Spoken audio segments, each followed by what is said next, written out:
How'd you not make it on your thing?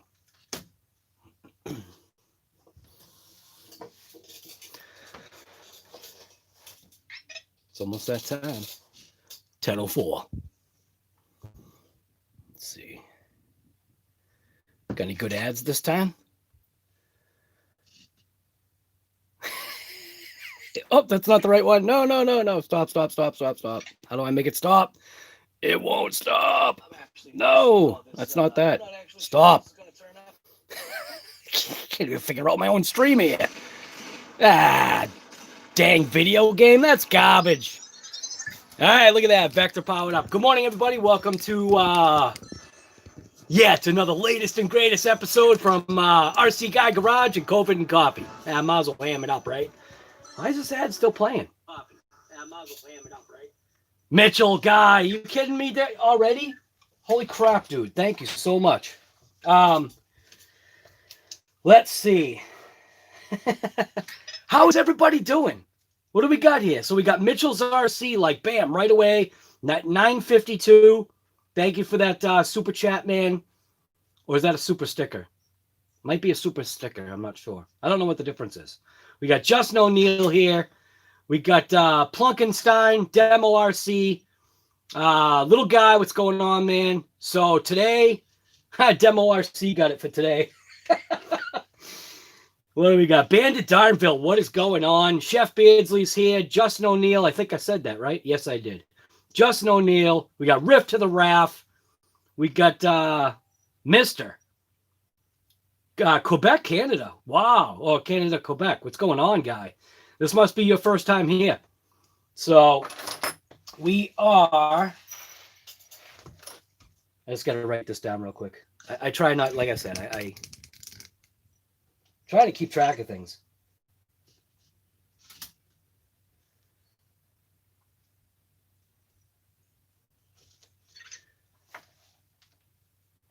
COVID and coffee. So this episode's a little bit different. So I'm actually currently uploading a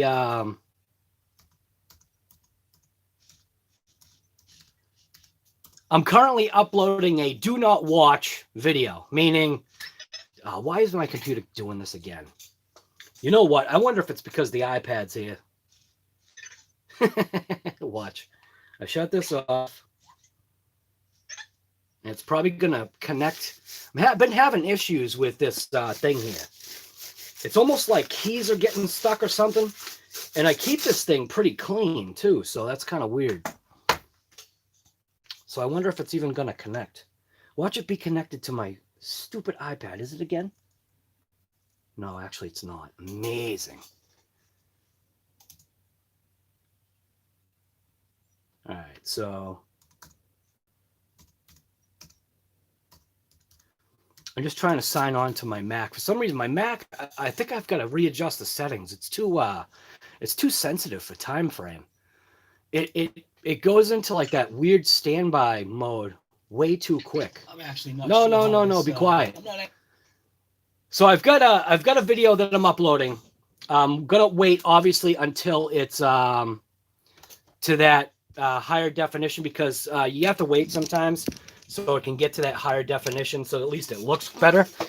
But in the meantime, while I was doing that, yesterday, before I took off for the parking lot,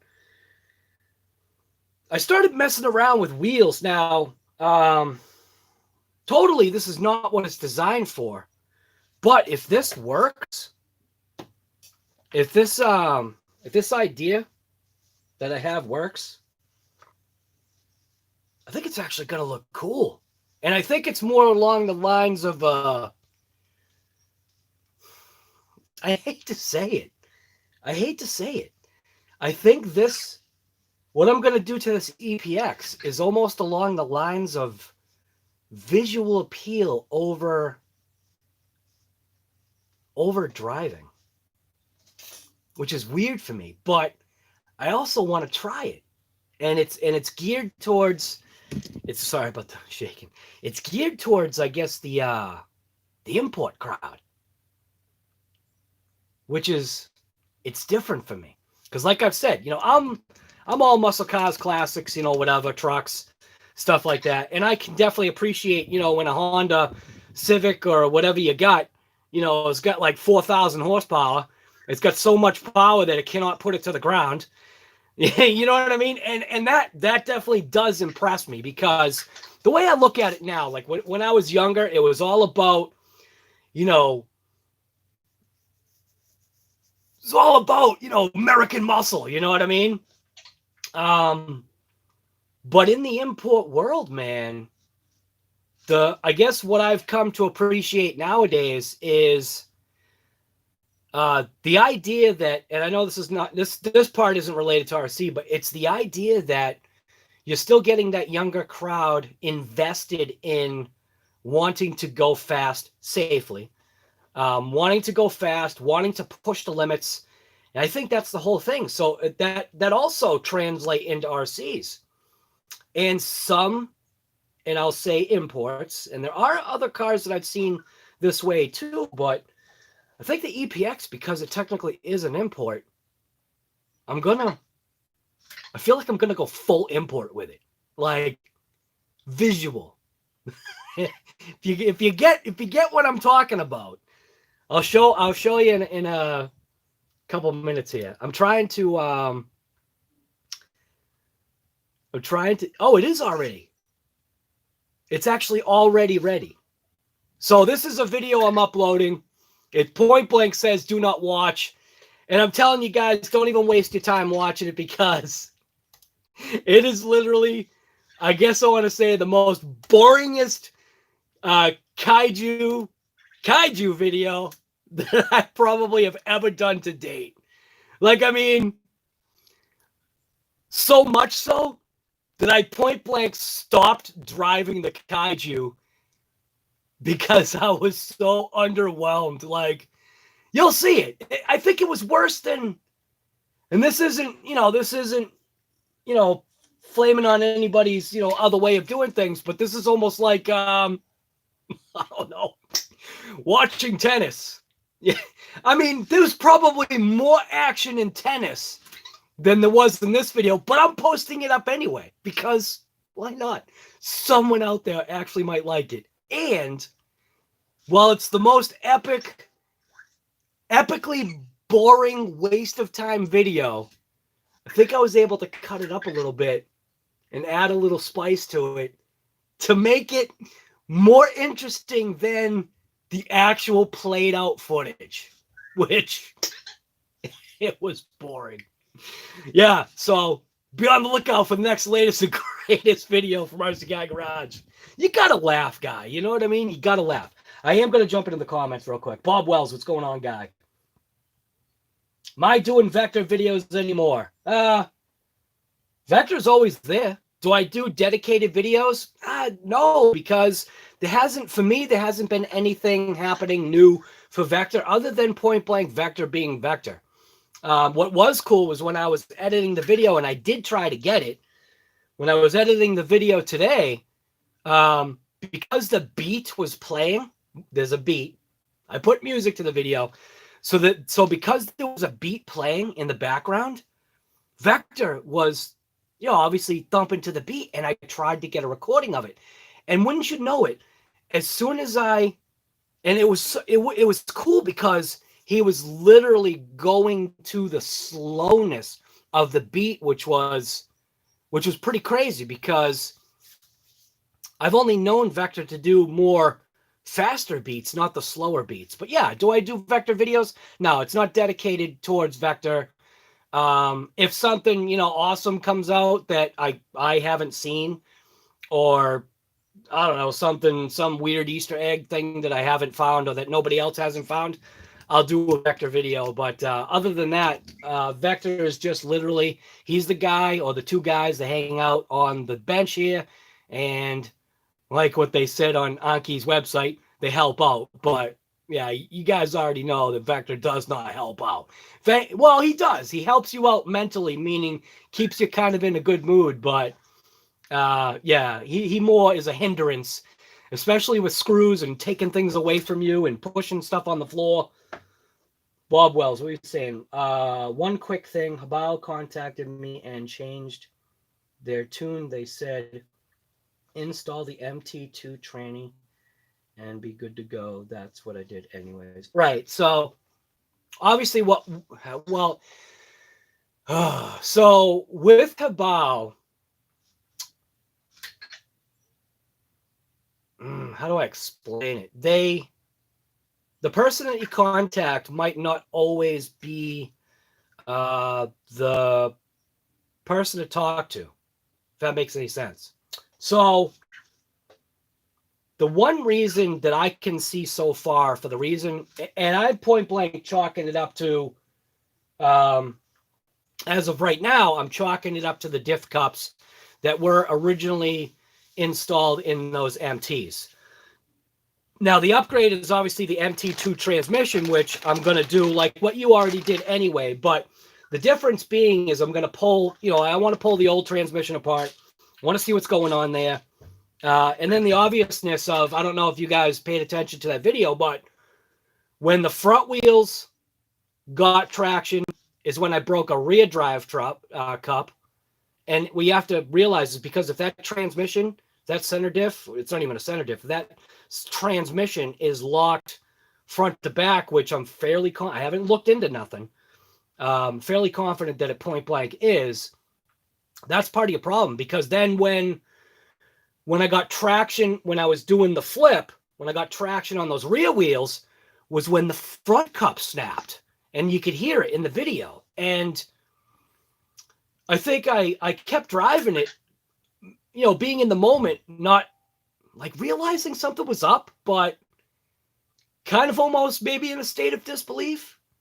But those drive cups were an issue. Now, I installed the drive cups from the MT2 in the MT Sport, the first iteration, and granted, haven't had any issues yet. But I also think I might want to install, like, there's been obviously some talk and some chat about installing those drive cup, like, whatever the heck they are, drive cup caps. Some people use bearings, which Gus's Custom Creations used bearings, which was the route that I was going to go. But apparently, I think it might be that, what's that company? I've got it right on my phone. It is Extreme Performance. So ExtremeRCPrecision.com. I think he may have possibly made cups that will, or cup caps that will fix that issue, where if that's the case, I might be more apt to want to leave that transmission in place and maybe install the torque limiter, maybe. It's just, for me, it's going to be the process of elimination. It's going to be the process of actually doing it. It'll be, for me, it's going to be that R&D aspect of RCs that I like. I thoroughly enjoy, I guess, finding issues and then figuring out a way to hopefully solidly fix it. Whether if it's, a fix that's already available, great. Maybe it's not something that was for that particular vehicle or whatever. Even with the way my MT2, how I have filed and cut my front suspension so that I could get a better turning radius, like little minor things like that. I can see the truck is built, but right off, I could see where somebody would be aggravated that, they took it out for their first rip like I did and broke, 2 cups, like back to back. I could definitely see where that would be, that definitely be a downer. So I feel like what I want to do is I want to make that truck into something that's as good as the MT2. And I'm not sure exactly what route I want to go. You know what I mean?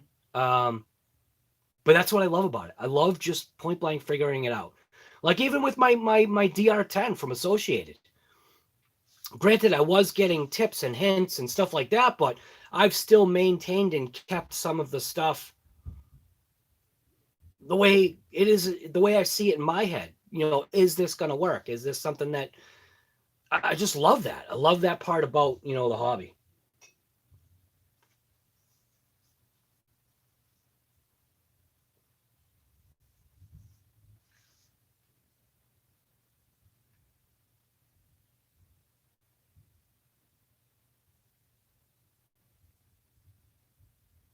Bob Wells, dude, I was talking to you and you already took off. I didn't even realize it.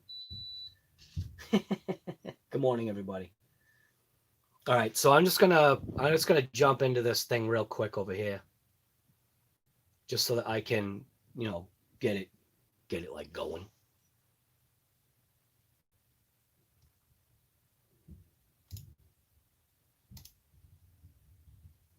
And then I'll show you what my idea is for wheels for the EPX. I'm totally psyched about it. If it's gonna work the way I hope it does, it's different. It's definitely different for me. Definitely a different way of doing things.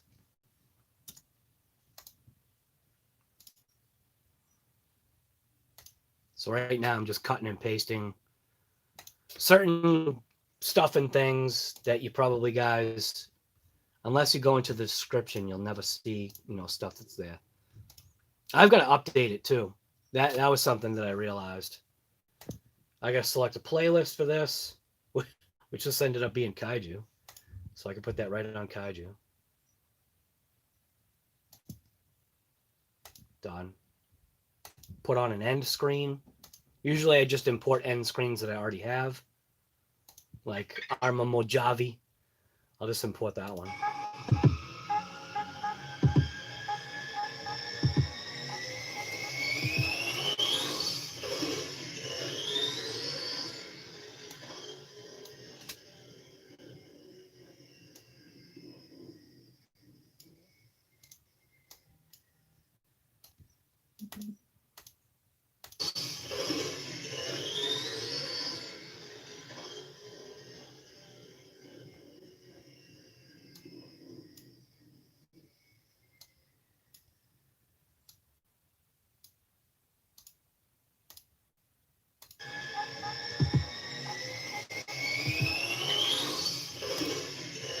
That's it. So the most boringest epic video from a kaiju that I've ever done is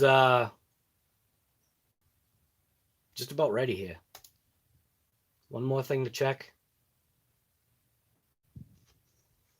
Jack Brazier guy, thank you very much. What is happening?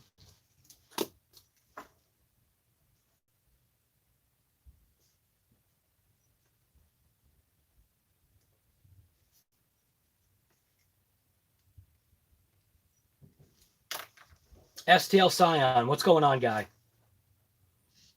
Oh, you were still watching. Oh, Bob Wells, sorry, man. I thought you took off.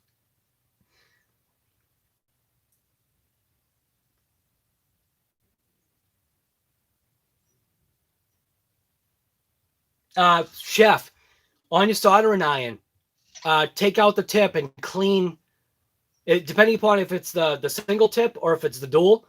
Normally you have to just take out the piece and clean it. Get like a wire brush or whatever, somehow get it in there, clean it, and then make sure you crank it down. That's most of the time that's what happens unless it's a power issue. But I would try that route first. You probably already have, so I don't know why I'm telling you that. You already know that anyway. It's just what happens. You know, you see somebody that says something, you just want to open up your mouth and say something. I got a bad habit of doing that, apparently. So anyways, you guys got your coffee? I know I got my coffee. So this video, don't waste your time watching it. It's for the people that it's for the people that if you got all right, if you got nothing better to do than watch it, but let's see. Just double checking, making sure everything's all set on here. It's like a whole like crazy process that you go through now to make sure that your video's safe for viewing.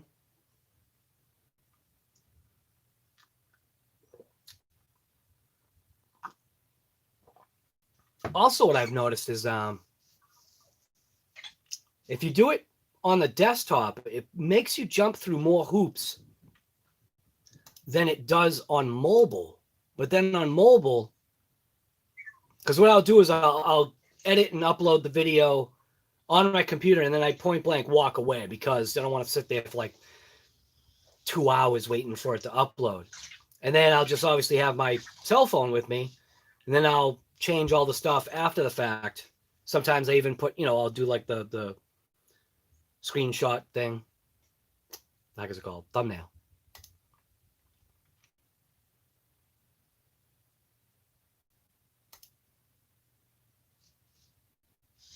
All right. So why is it giving me a hard time now? Oh, all right. It's all set now. All right. So now it's all set. I'm going to dump it into the public. Literally, it's just taking a shovel and just throwing it out into the public right now. If you do watch it, though, at least leave a comment. Don't leave a crappy one. But just tell me, like, if it was worthwhile. Because I think I was able to take a video,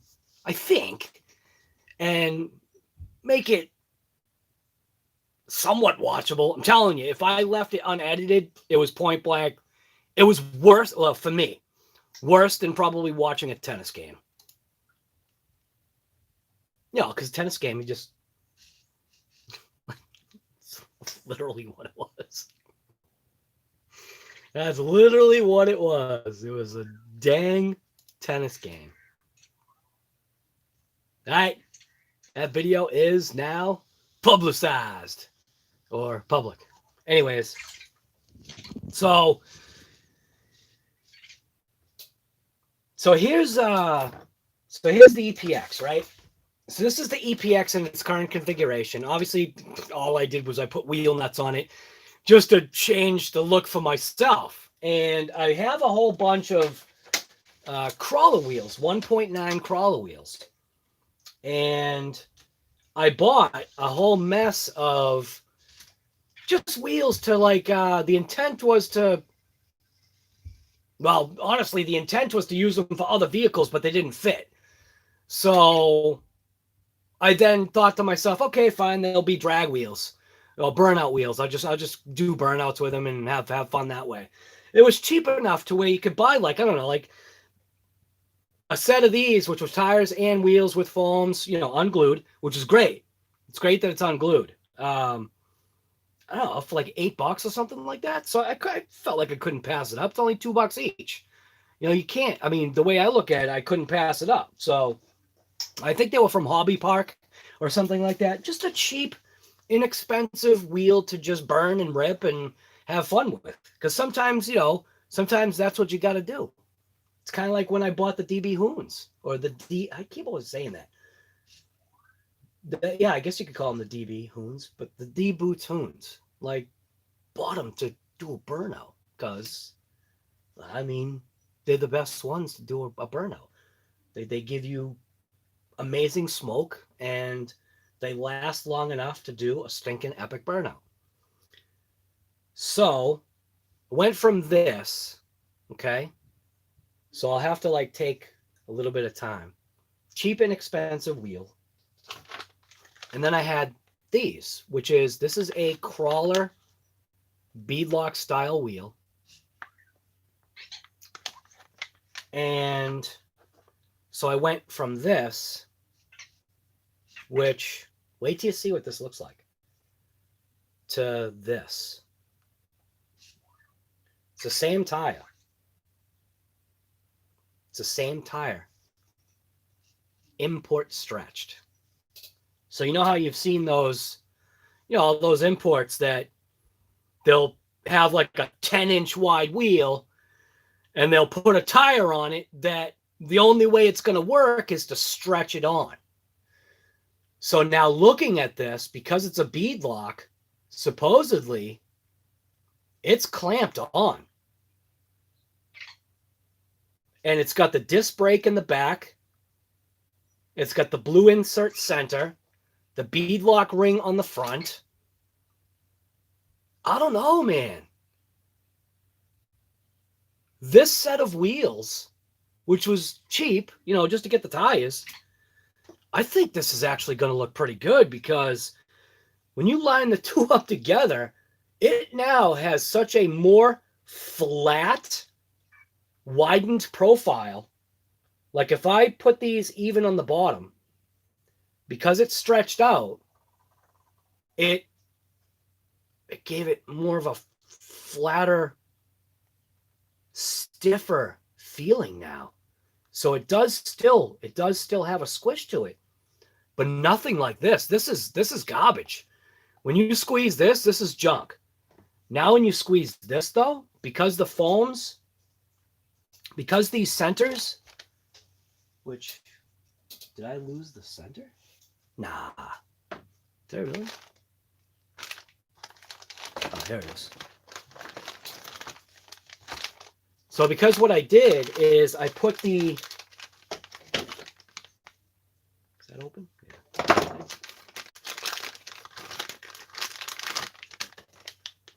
So what I did is I made sure that the foam was on the insides. So it stiffened up that center section. And then obviously the section that used to roll over is now on that edge of the rim. It actually looks mint. I mean, granted, even from the backside, it looks pretty cool. Now, massive amount of weight. But if this is going to just be not necessarily a shelf queen, because I don't really do that, but I'm really thinking on turning this EPX into a show car. Why not? I don't have any. Everything that I've got looks like a piece of junk. Every car that I've got. Well, other than the DR10, the DR10 still looks fine. But everything else is handmade. So I think it's gonna be different for me and my channel to have something that has more of like a visual appeal, you know? I think I might even just concentrate on doing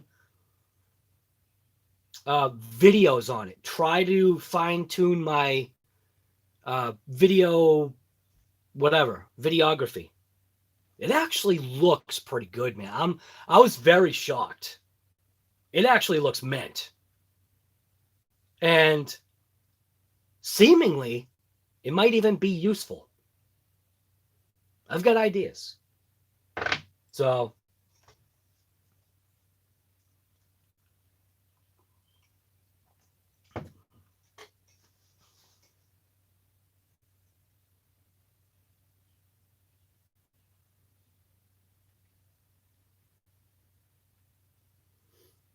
oh, Chef already took off? Damn it.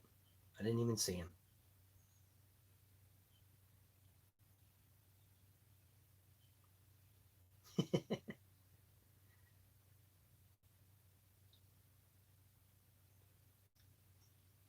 Gold Goose, what's going on, guy?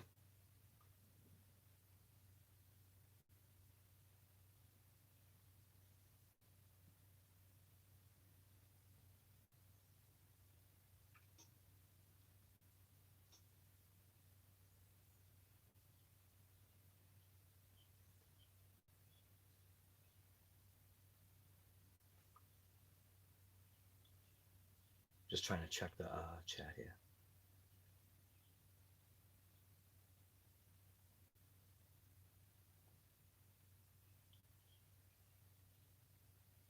What soldering iron is outstanding? Justin O'Neill. Wait a minute. Maybe if I go back a little bit further. HAKKO? Hacko? It's quite the name for a soldering iron, if that's what that is. Soldering station. Hacko?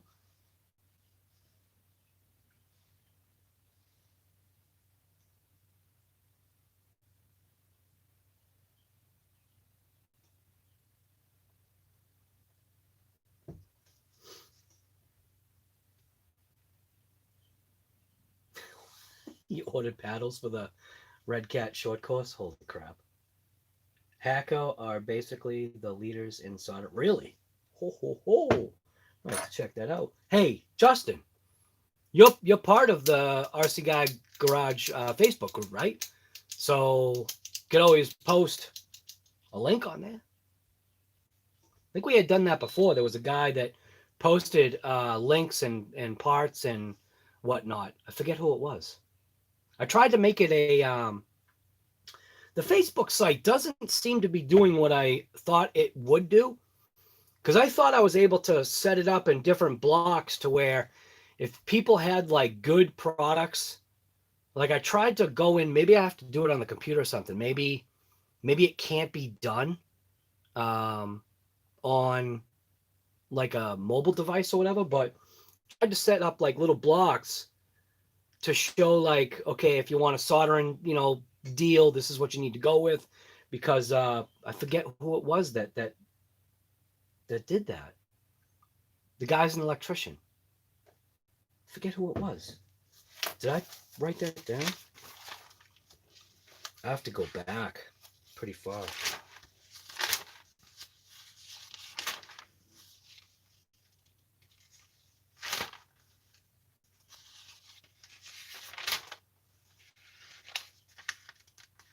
Oh, you know what? It might not even be in this book. Crap.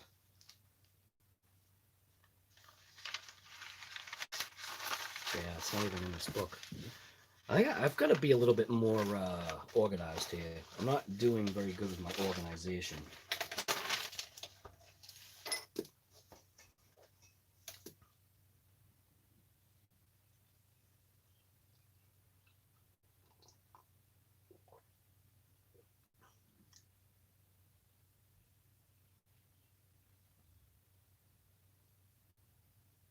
Riffraff, don't you get an acknowledgement from the order when it ships on Proline stuff?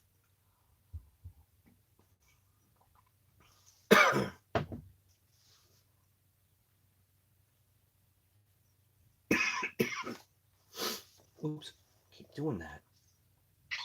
You emailed Proline, but still haven't heard back? Nah, that's garbage. Watching from Japan. I wish I could say this guy's name. I cannot say it with the Google Translate, right? I forget what... Wait a minute. Actually, he did give us kind of a name, didn't he? Didn't that guy give us kind of a name?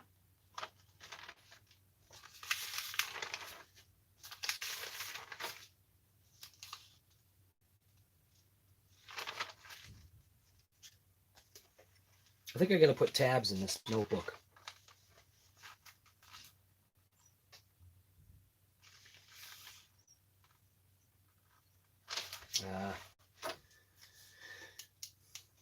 No, Earl gave us Earl gave us the name.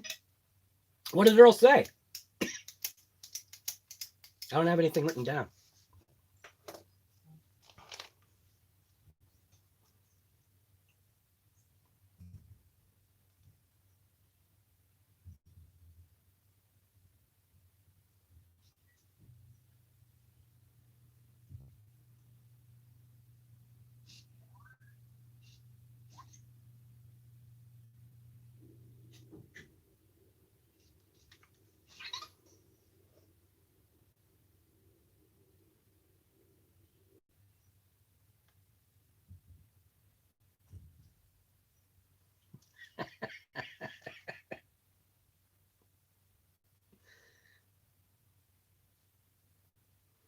Somebody actually watched it. Our demo RC, you already watched it? Oh my god. Yeah. I don't know, man. I thought for some strange reason that I thought it was going to be like way better.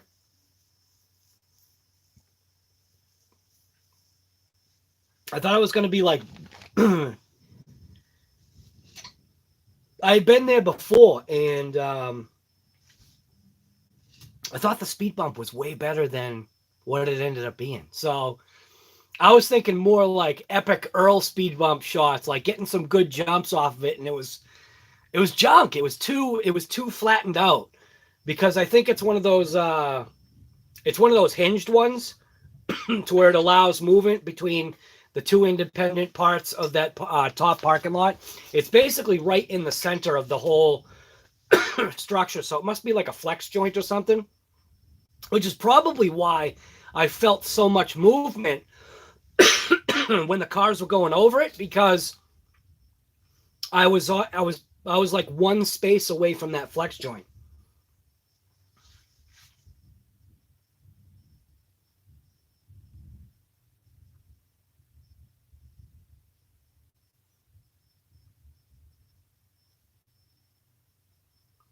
Wait a minute. So what are you talking about, Riff Raff? You have an Xtronic? I gotta write this down. HAKKO. HAKKO. Soldering stations. You got HAKKO and Riff. You're running Xtronic.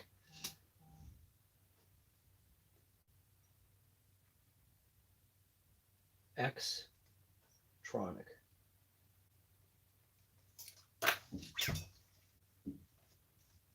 No, it was good. God. Definitely. Now you got to admit though, if I left it uncut and did not put music to it, it would have been so. I mean, I literally, I stopped because I was getting so bored with just literally the back and forth. I saw nothing in the footage. I'm like, no one is going to watch this. And then I think what I tried to do is I tried to force myself to see if I could make it into something better than the original footage. Like, dude, if all it was regular speed, just going thump, thump, thump, thump, you know, it's just like, even for the fact that I was on 4S, probably should have brought a 6X S pack with me, but the decision to take the RCs was literally last minute. It was that morning after I took care of the dogs and did all that stuff and the coffee and made sure my wife was all set. Because we were leaving pretty early in the morning. I just all of a sudden was like, oh, I've got a bunch of charged LiPo batteries that have been sitting there for like months. I might as well check and see if it was basically, what RC can I take based upon what batteries are charged still. That's what the mentality was. So when I came down, as I was coming down, I'm like, wait a minute, I think the HoBao batteries for the EPX, I think that's all set. And then I was so, like, you got the edited version. I was so pissed that because I had put the damn battery in the car before I put it in the car. So I had already seen that I didn't have the adapter, but it didn't connect. I didn't think about it far enough, because obviously a Dean's is not going to connect into an XT60. So unless you use paper clips. Don't use paper clips. Definitely not recommended. Oh, link to your soldering station is in the group. Awesome. Now, see, that's what I like, Justin. When people can do links, that is pretty cool. Riff, throw yours on there, man. Nothing wrong with that. I wish there was a way to somehow make, like, sections where people could post like, hey, I found these awesome tools, like have a tools section. I'm going to look deeper into it. Maybe through the computer. Maybe in the computer you can see more or something. But in the computer, maybe there's more options where it's not available on not online, on mobile. So, but I'd like to be able to do that.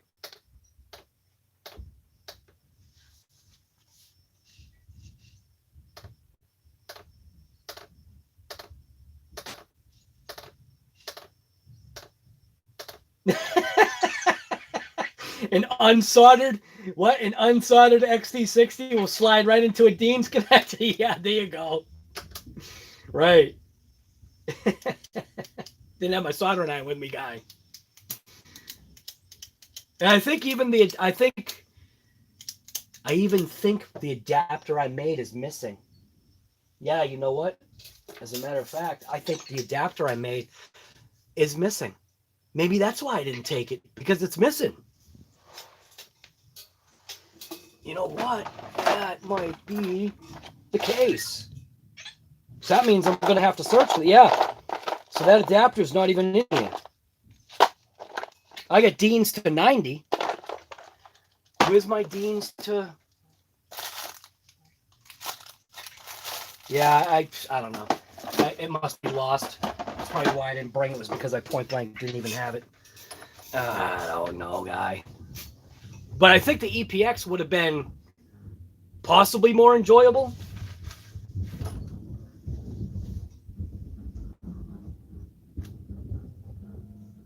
All the Dean's Z packs come with an extra XT60 tip. That's awesome.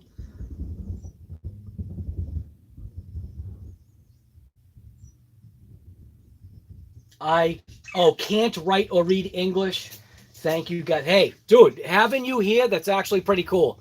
It's awesome that you're able to use the Google Translate. But can you give us a name in English so that we know what to call you? Because you've been on here a few times, but I think Earl's the only one that used a name for you, and I can't remember.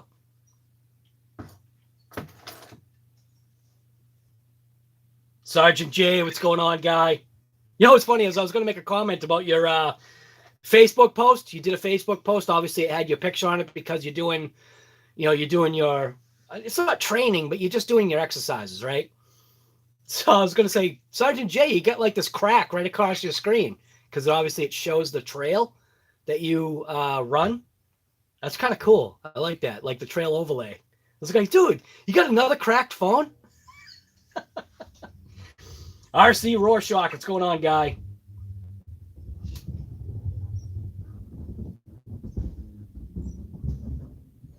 Almost all of your rigs are switched over to XT60, right? I try to do when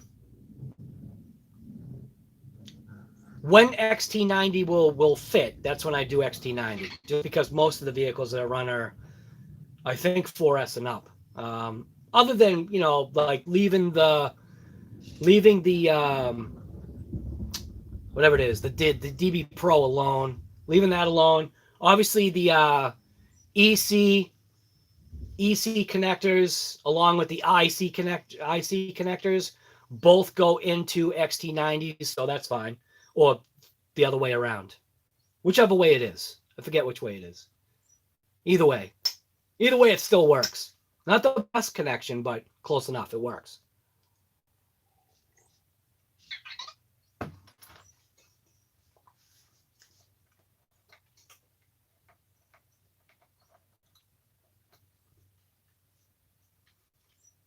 Enjoying the coffee talk? Yeah.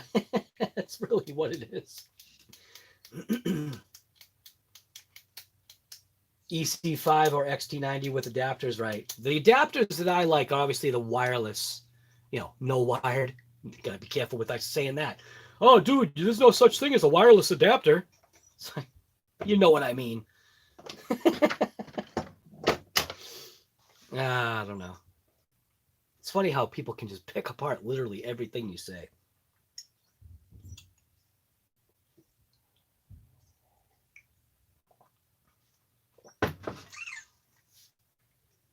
You run all EC5, IC5s? Right. Oh, Spectrum? Right. Yep.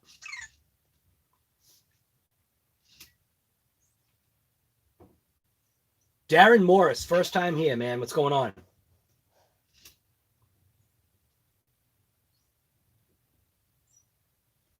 Darren Morris, you use a Maxwell SIT 05?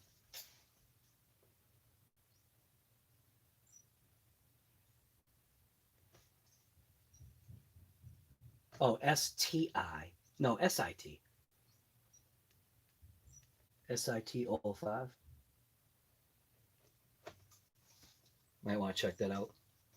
Thank you, Riff Raff, for putting that link in there. That's awesome. Wireless adapters would be sick. Yeah. Yeah, you just take a battery pack and just toss it in there. It just automatically connects.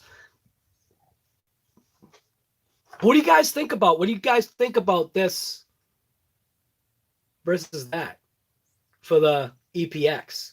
I think that's pretty sick. I am very surprised that stretched and clamped to the tire, because that's a stretched tire, man. I'm very happy that worked, because it's gonna make that thing look really sharp, I think. Sweet. Yeah, it looks nice, dude. I think I might have to just... I'm just noticing this right now. I think I might just have to loosen it up just a touch and then reclamp it down, making sure that that rubber is contacting that flange all the way around.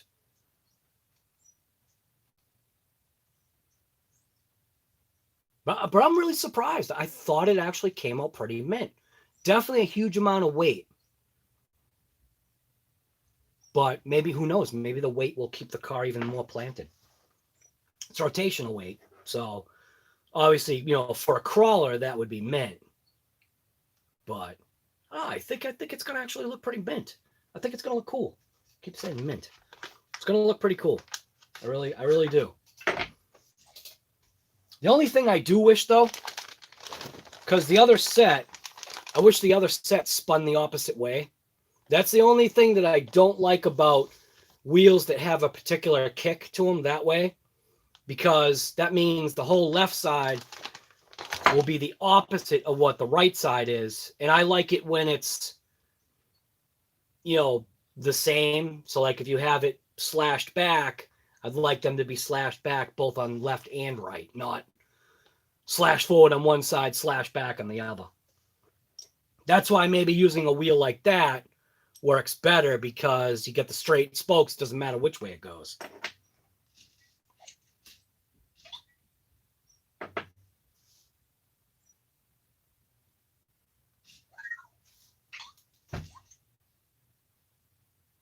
Oh, so these rims, right?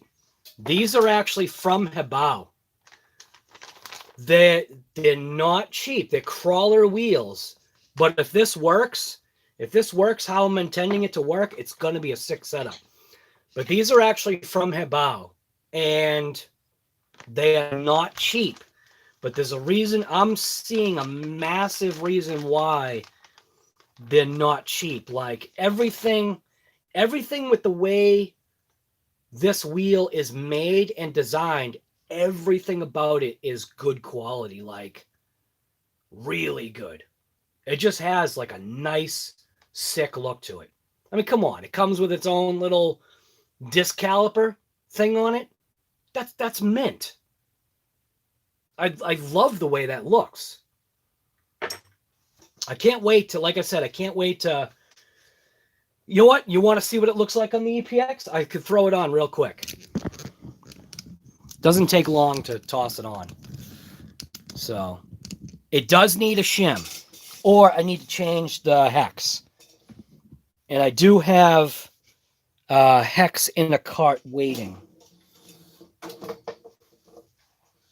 But I did toss them on this just to see. And this comes with, it obviously comes with its own, nuts. So it actually comes with these, which actually don't look bad, but it definitely gives it more of that 4x4 look. So you pop this off. It probably fits on the back better than it does the front. I just think lower the body. Well, not use this body, actually. Actually, it's not capturing how it looks. It looks actually way better than what you guys are seeing right now. But if I had the body slammed, which, like I said, this is going to be a different thing. I'm not used to doing stuff like this. This is different for me. I've got the red one, and I tossed the red one in there just for that accent to it.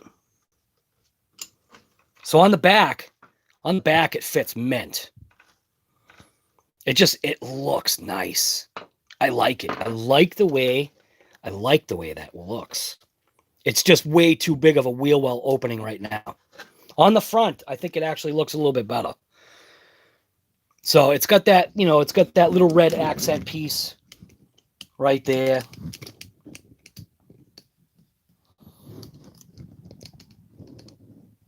And then if you take that little cap off, or take the little wheel nut off,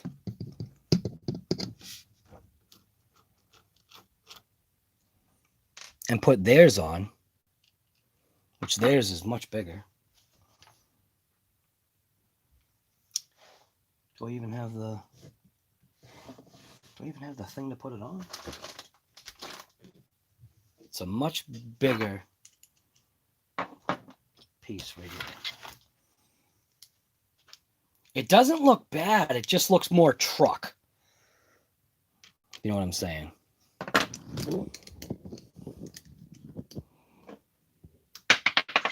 If I could even put it on.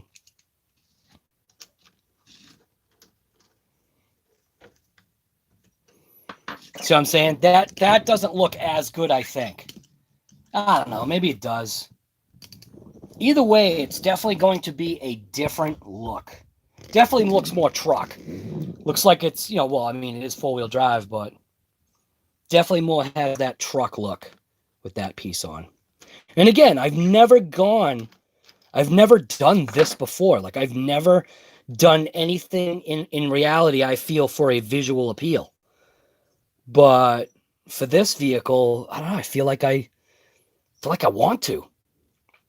Like, this is going to go full out import. It's going to look its part.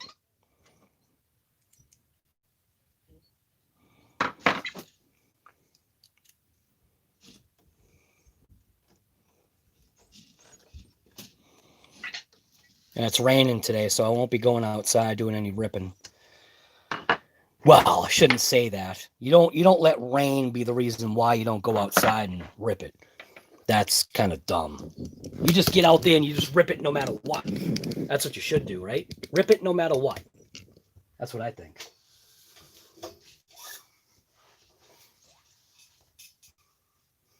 Wider the better. A little bit of bling for the truck. Why not? Absolutely. Looks like this. It looks like it's sunny outside, but it's not. It's actually raining. I'm looking at the picture. It looks like it's sunny outside.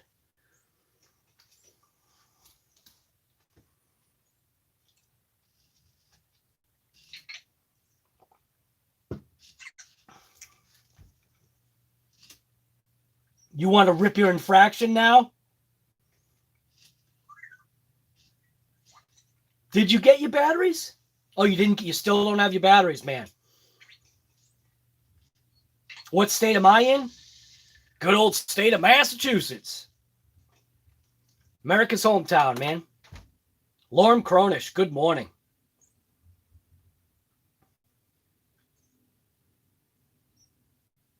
Cool RC, a lot of overseas, that Japan. Did he say what we could call him yet?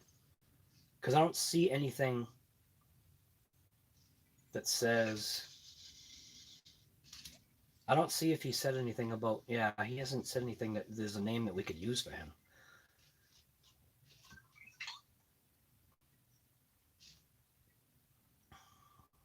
Strip gears. What about a drift wide body kit? Oh, did the stream dump out?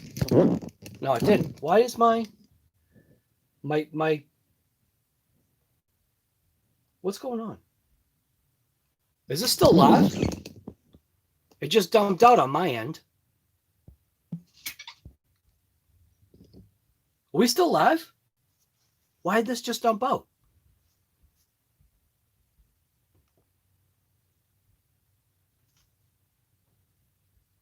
The stream is good? That's weird.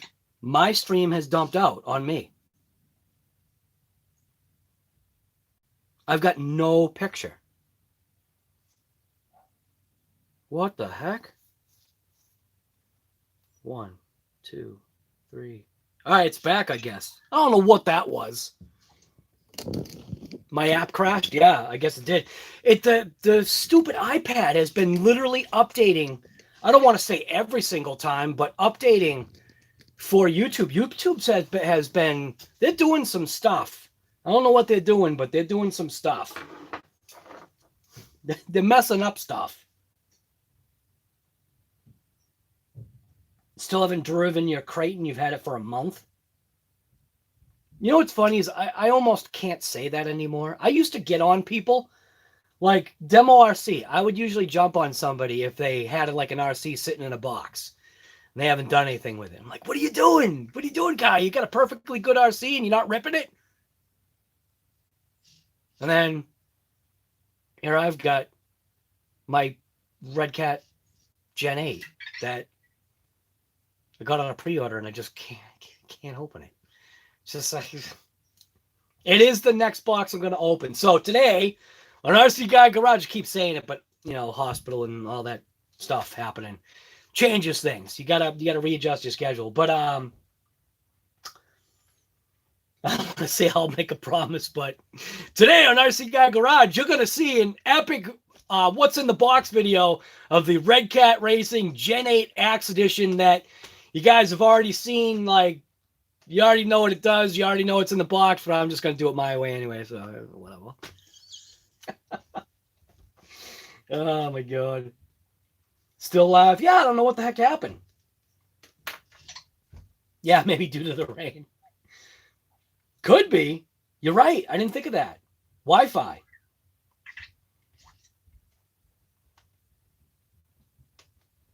Yeah, it's garbage, man.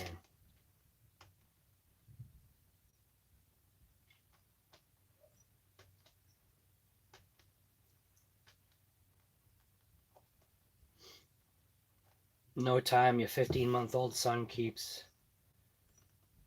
Right, demo. I get that. Yep.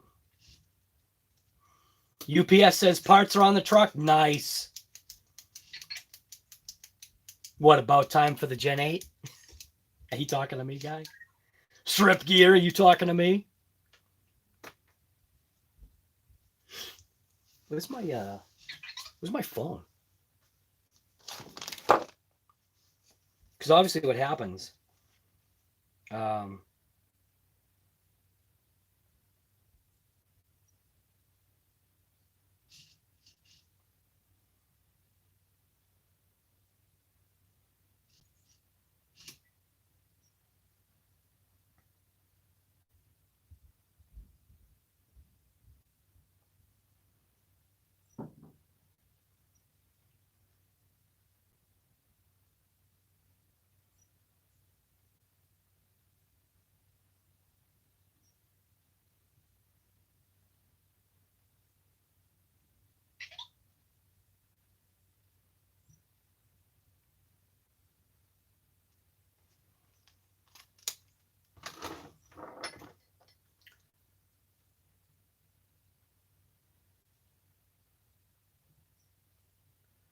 let's see. What am I looking at here?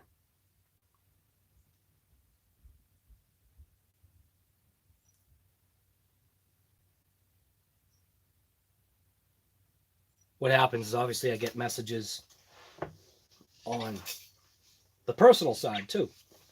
Isn't that funny though? You go on stream and there's messages that come through.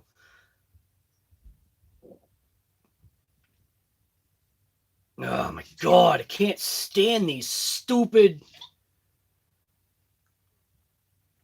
you know, those fake accounts that they've got. If you guys like, I mean, I know it's not your guys, you know, it's not your guys' job, but man, if you see any of them damn fake accounts, just report them. I literally am getting so sick of these want to be my friend, and it's, you know, it's one of those fake YouTube accounts, or the person will say like, great content. It's like, you're a fake account. How do they do that? Soon as the video posts, I start getting slammed with, hey, great job. And I keep like literally, as soon as I catch them, they're out of here. Sick of those garbage accounts. You know, they've got like 1.2 million subscribers and they have zero content on their channel. Hate that. Bots, right. It's spam, right. Stinking annoying. 110 Big Black. Oh, dude, that would be awesome. So, I'm sure all of you guys know about Sen Racing. And Sen Racing, it looked like at one point, halfway? I can't remember now. What was it, in February? Maybe it was before that. Sen Racing, you know, did a couple of things concerning an F450.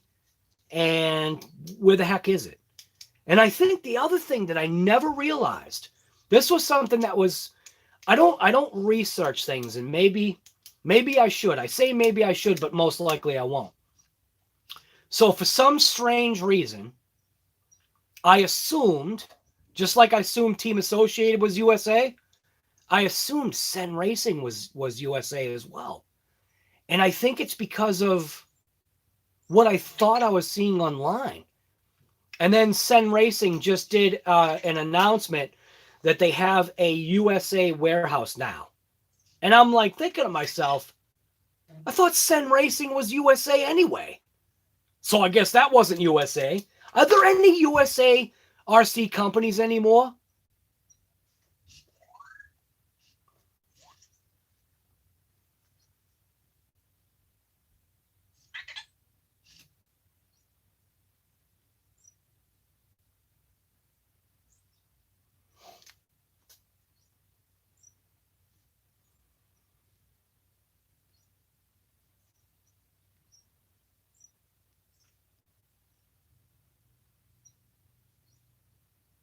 Yeah, that thing that, hey, RC Master, that thing that Justin O'Neill put in was obviously a joke, just so you know. Don't forget, like, there are people, like, we got our regulars in here, you know what I mean? You hit the wrong one? Dude, I'm telling you, there are so many times that I hit the wrong one myself.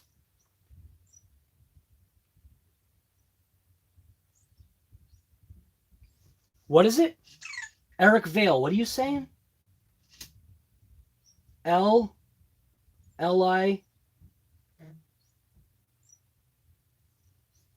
Eric Vale, I cannot read that. Oh, Losi. But is Losi really US? That's what I'm getting at. I literally thought Sen Racing was USA. Probably because of the American Force Edition, because that was the first truck that I think I saw. Actually, maybe it wasn't. Maybe it was the second truck that I saw from Sen Racing. And I literally thought to myself, oh, nice, a USA company. Because I was going to get that truck. Right, so Losi is manufactured overseas. So just like everything, there's nothing over here. There's nothing over here. Feel like it's upsetting. But I guess if it was manufactured over here, we probably couldn't even afford it. That's such a weird balance, man. If the stuff was manufactured over here, we probably couldn't even afford our own product. That's crazy.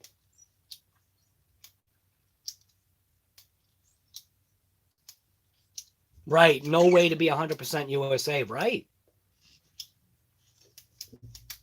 It's crazy. It's crazy when you think about it. That's why I was joking like the other day. Yesterday, I think it was. You know, even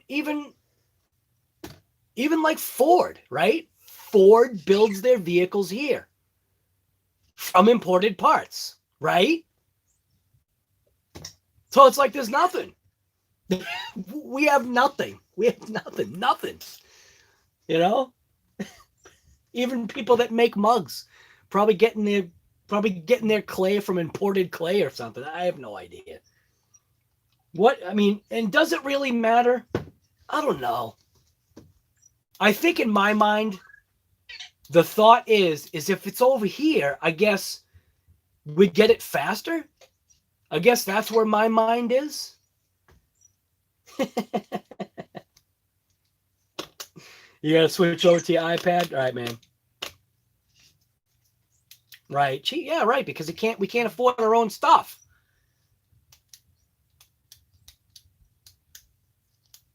Right, everything is overseas.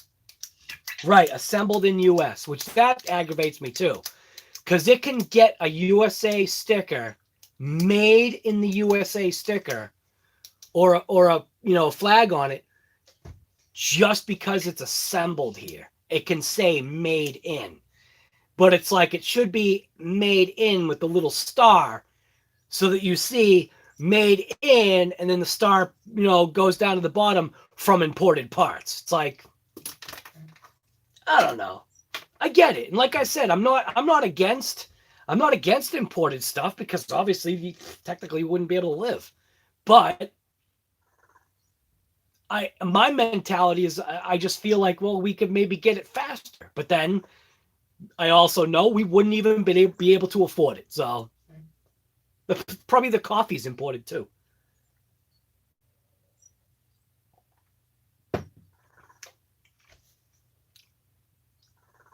I guess vegetables you buy at the store, those are local, right? Because I don't think they'd survive the import process. Probably goods like that.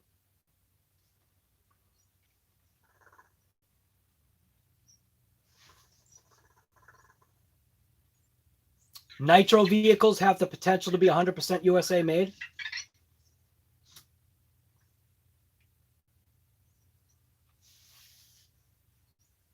Yeah, I know what you're saying, Justin.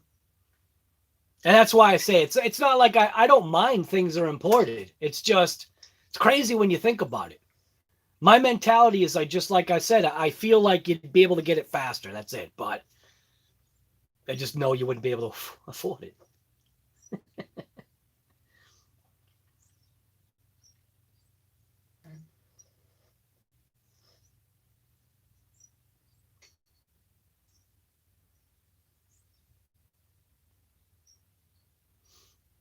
A lot of vegetables come from, well, I mean like vegetables, meaning that I guess maybe that I eat, I don't know, corn and stuff like that is all, pretty sure that's all local stuff.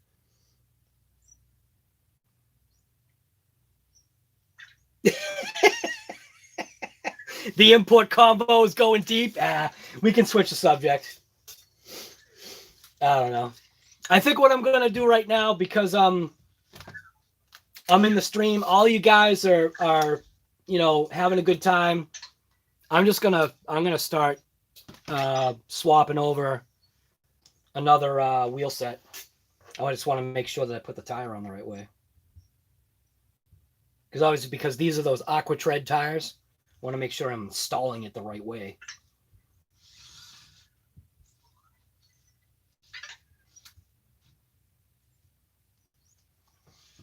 Directional tires, that's what they're called. All right. Where's Earl today? Earl must be sleeping. Probably because I didn't call his name. Earl, guy, where are you? Earl's usually always here.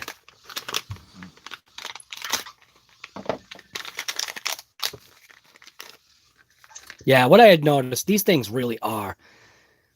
I feel these things are wicked good quality. Each thing is literally bagged within a bag in a bag. Everything is all seemingly like separate.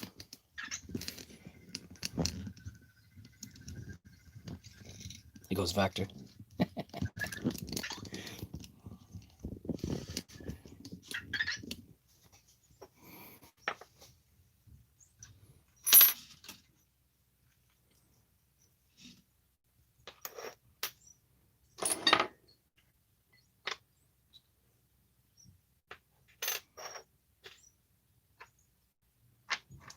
Even these pieces have weight to them. You obviously know this was, these are crawler things. These things are pretty damn heavy for what they are. Solid piece of steel, right? Are those steel? Or is that aluminum? Aluminum. Or stainless. Solid, though. Solid pieces. Strip gears. We'll see you later, man.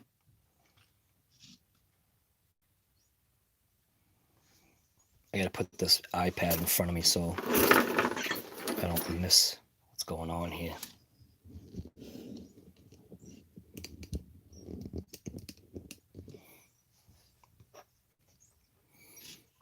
My hands are always in the way.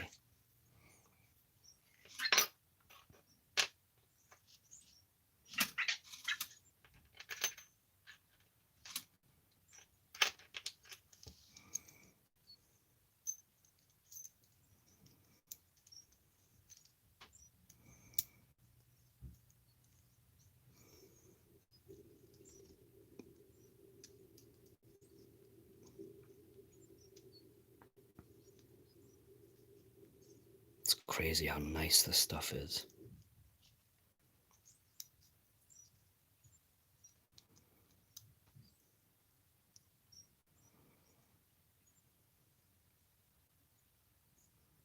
Let's go that way or it goes this way? Oh, it goes that way. Right? Yeah. Yeah, it definitely goes that way.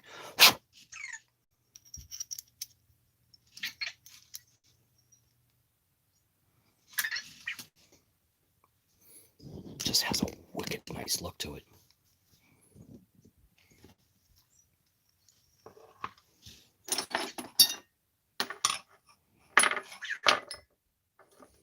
Lorm, see you later, man. If you're taking off, is he taking off? Gotta go play golf.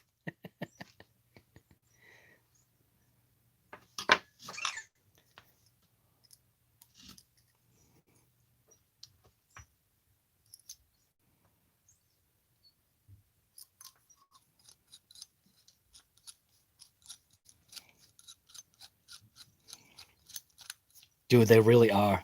They're wicked nice. They're gonna look good on the EPX. Once I do everything that I want to do to that thing. Mitchell, Guy, what's going on? Thank you, sir.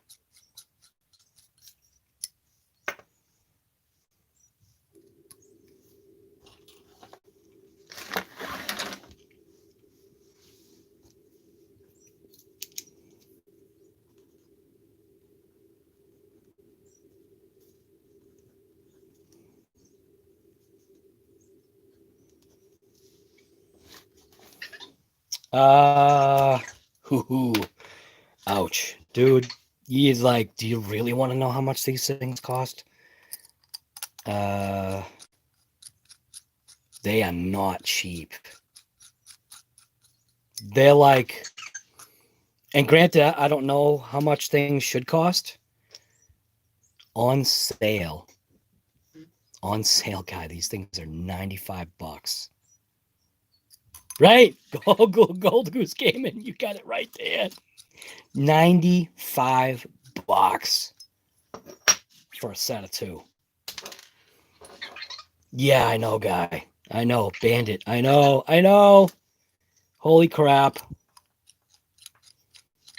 Are you serious? That's not bad for beadlocks? Yeah, I don't know, man, because I don't know.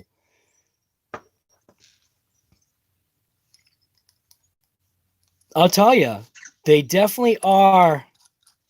They are a stinking, they're really good quality. So, like I said, I think that's what shocked me was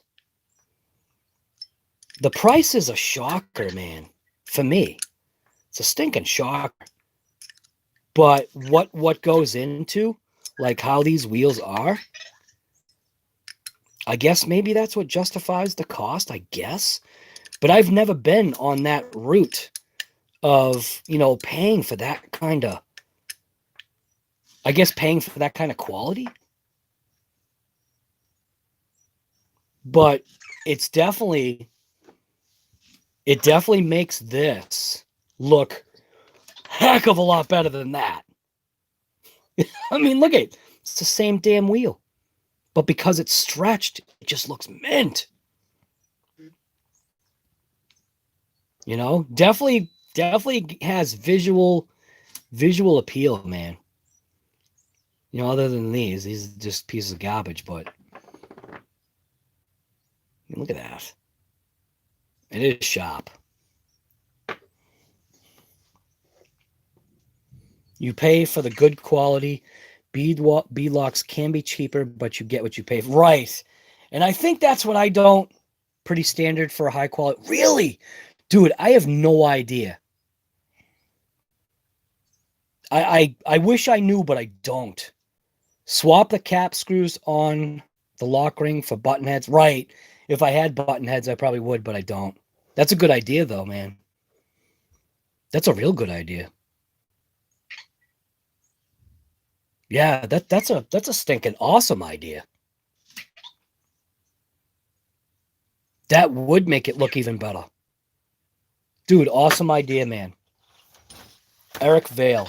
Swap.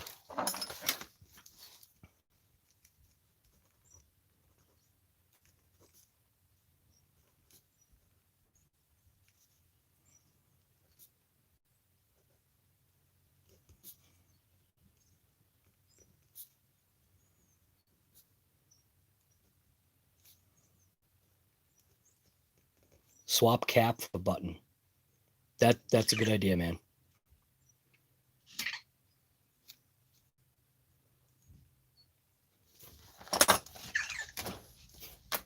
Such a good idea. I wrote it down.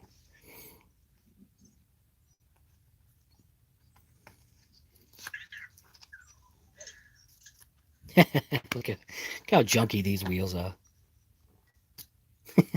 Again, this was literally just going to be, boy, you can feel that seam and everything on the inside.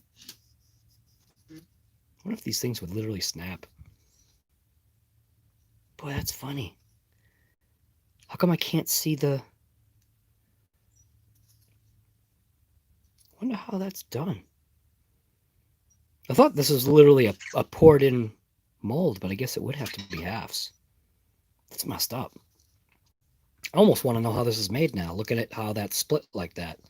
Split. It's obviously fused together. You can feel it. It's fused right before that spoke.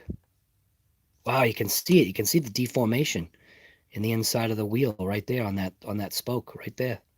Deformation there. And a slight deformation right there too on these junk wheels.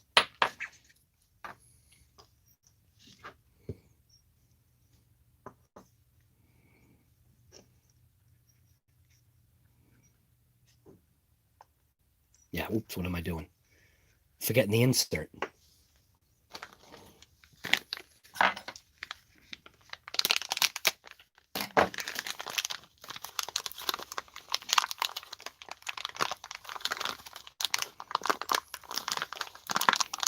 Mitchell's RC guy, I can't believe you're doing that. Actually, I should believe you're doing that, trying to kill me. So what I did is I just made sure when I did this that the foam stayed on that center line after I stretched the tires over. Just made sure the foam got on that middle section and stayed.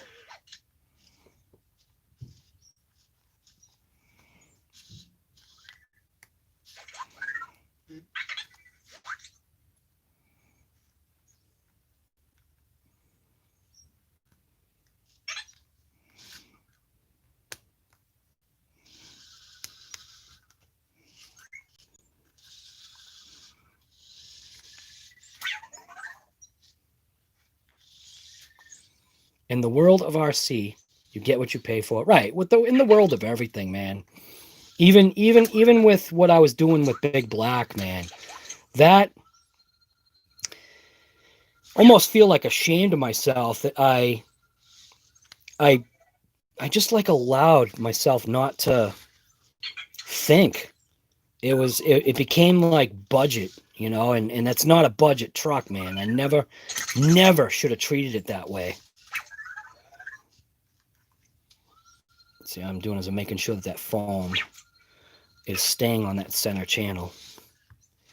Because of being stretched like this.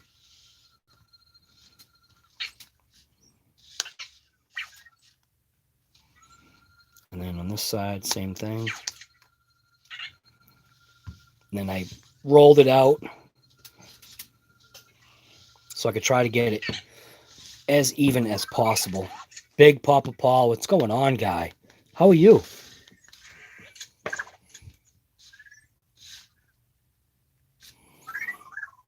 We're going full import with the EPX here. Smokey, what's going on, man? How are you? So that looks good. Oh, looks like we're a little messed up right there.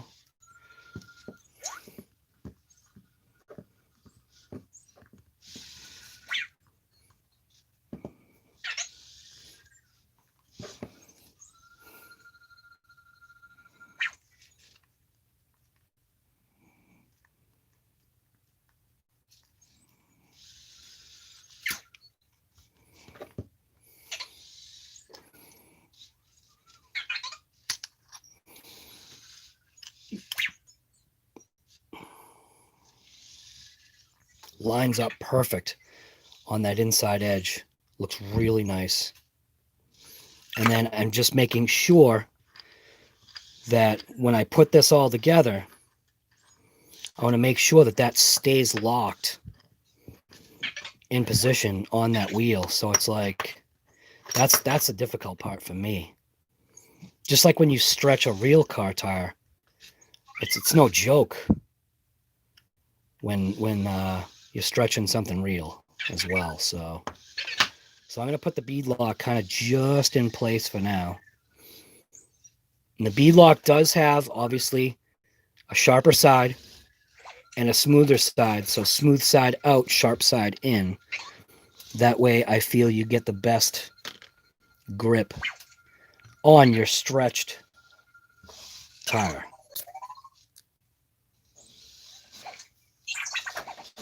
Yeah, these are actually going to go on the EPX. I got some plans for the EPX. And I basically put in all the screws all the way around.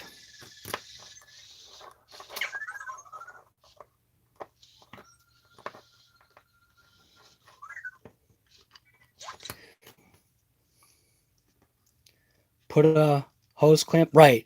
What I was doing is I was just using my fingers around, but it's definitely a good idea. Either that or like a nice elastic band. But yeah, hose clamp probably would be mint.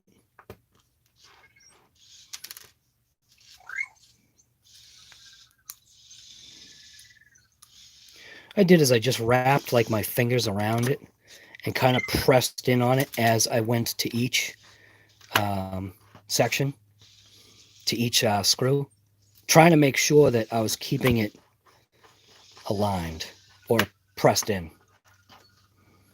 But yeah, doing those button head screws, definitely that's an awesome idea. I definitely like that idea. But for now, we'll just leave it like this for now.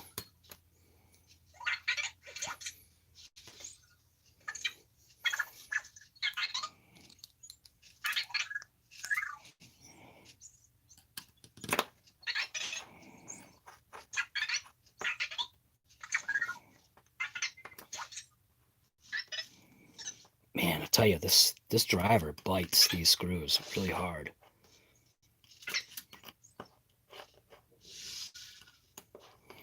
It's a slow process, but hopefully it's a process that's worthwhile. Again, this is the EPX going full import. The EPX is going full import mode.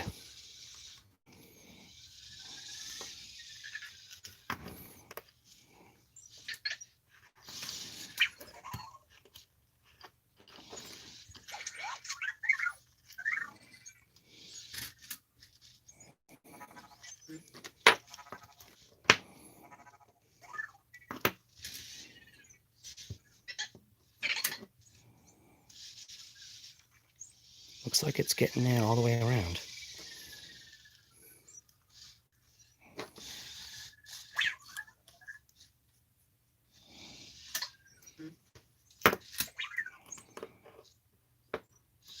I will tell you, it definitely took a while to make it look like that. When the first time I did it.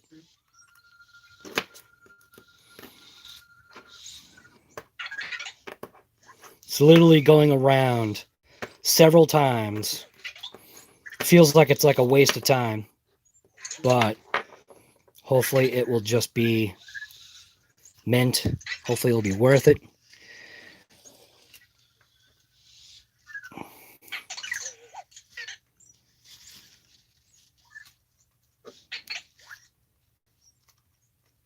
There we go.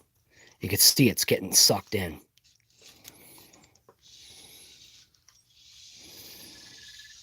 Almost feel like the foam might be messed up right there.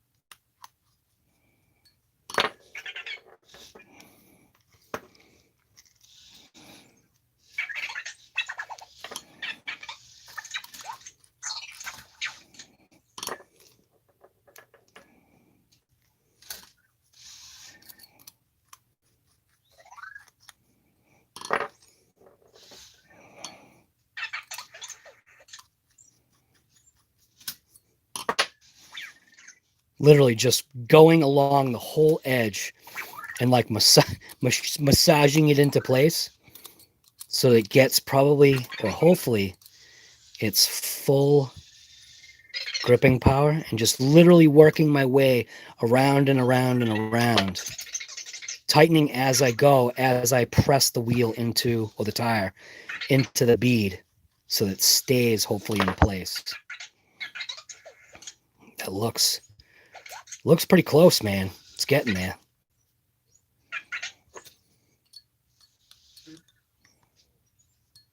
You're able to tweak it, like each time you go around, you're able to tweak it just a touch more.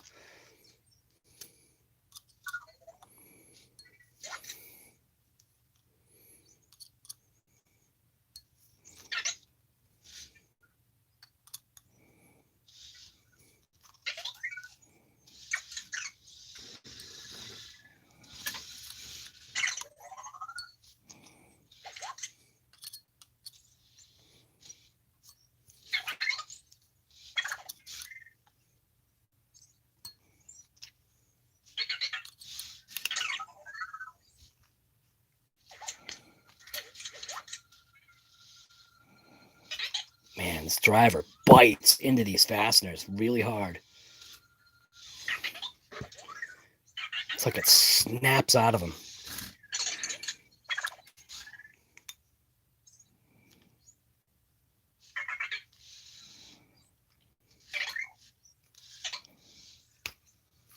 See how it snaps out of them?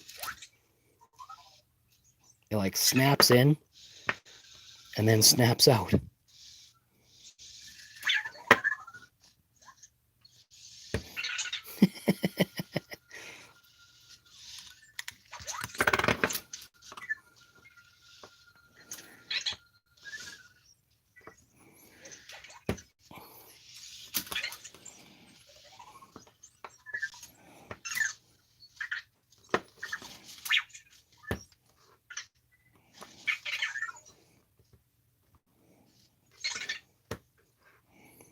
Just going around. I probably should have checked the back side. I didn't check the back side, but the back side didn't give me a problem on that other one, so hopefully it's not going to bite me in the butt. Backside looks mint.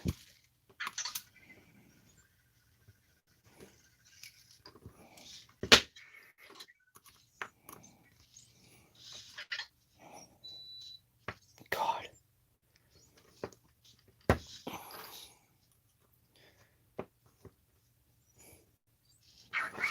I think that's it. I think I'm all the way around now. I think it's tight all the way around. Yep. Just going to give it one more little tweak all the way around. I think we're good.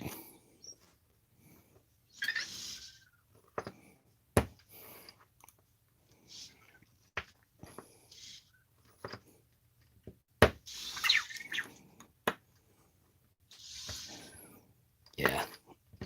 I think that's literally it. I'm getting like a 64th of a turn now, if that. So that's it. That's my stretched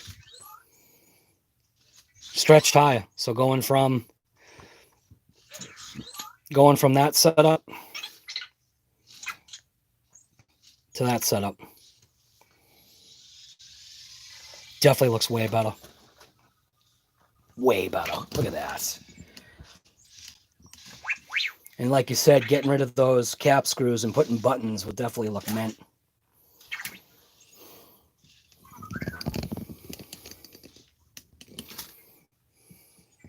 No extra parts. Everything looks good.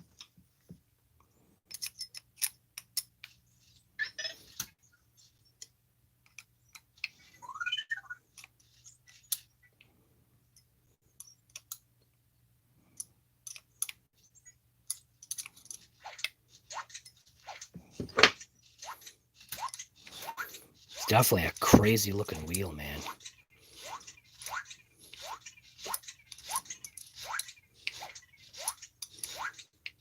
I might have to get neon. get some neon for the HoBao. Dude, this is gonna be the first literal like custom car. Like, well, custom accessorized. These things are tanks.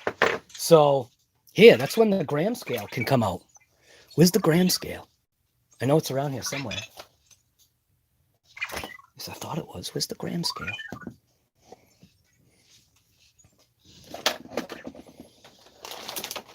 I know I had it.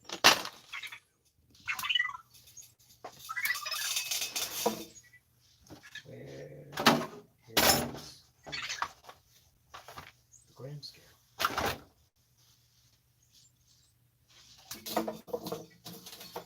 I know it's here somewhere.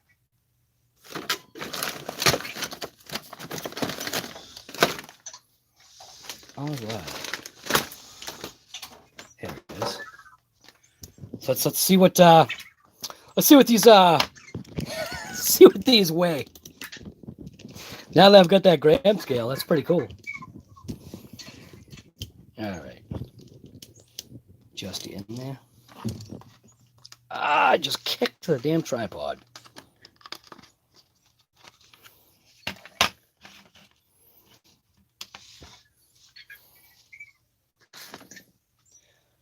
So we'll see what a regular HoBao wheel weighs.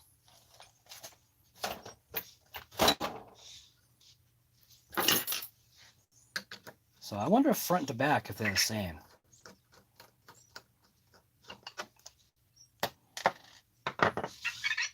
So here's a front HoBao wheel. 36.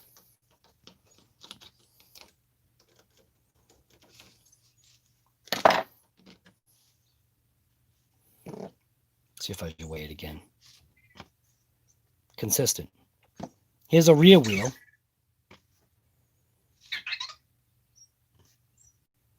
$34.8.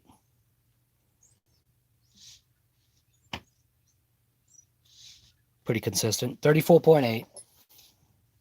Here's what these piece of garbage wheels weigh. 28.3. 28.4. Yeah, 28.3. Pretty good. Now here's what one of the tanks weigh. Wait till you see this. This weighs almost like what a LiPo battery pack weighs.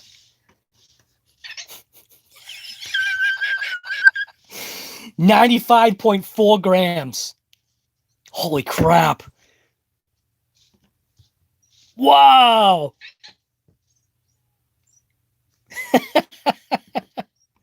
Holy smokes.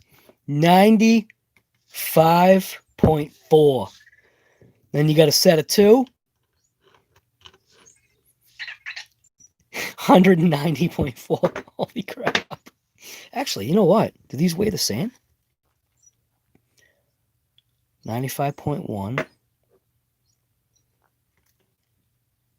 95.5.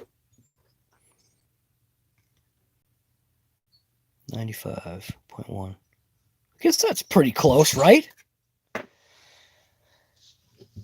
Yeah, those things are pretty cool. I like them.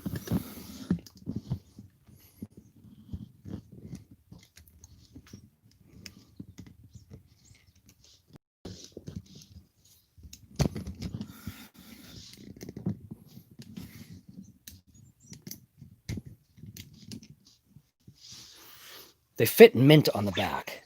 Stock configuration. Fits mint on the back. No rub. On the front, there's rub.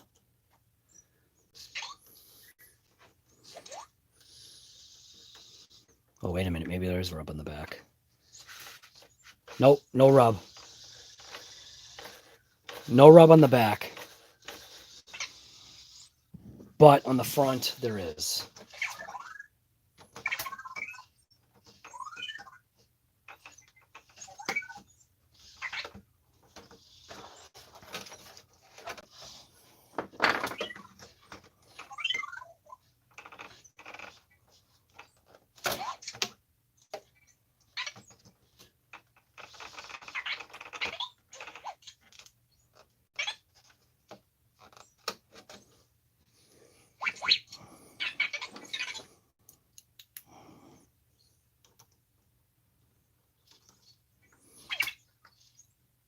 Now I gotta figure out the rub.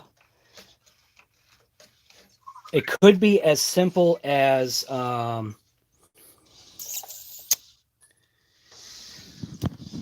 I don't know.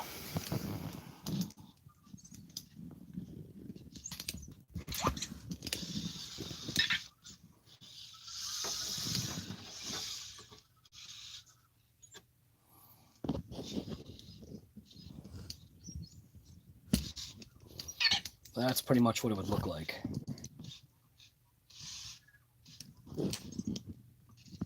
Looking down the side. That's just for this body. So, not the right body for it, but they're pretty slick looking wheels. Stretched. Stretched tires.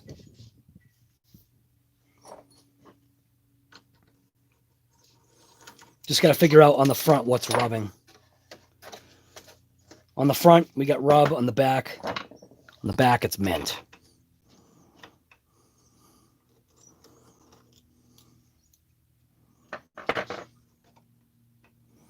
So, yeah, these are pretty nice, though.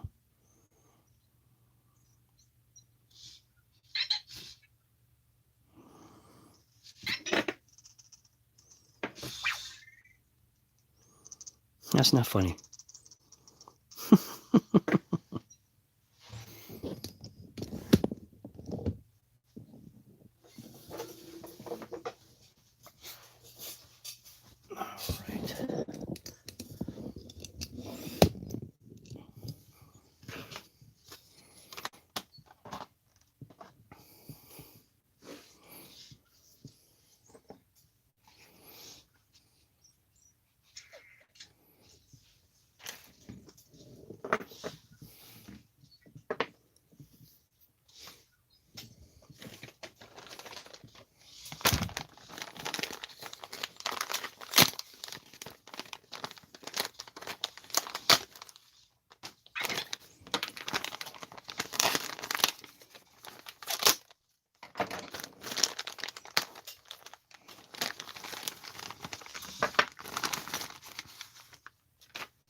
Yeah, these are nice.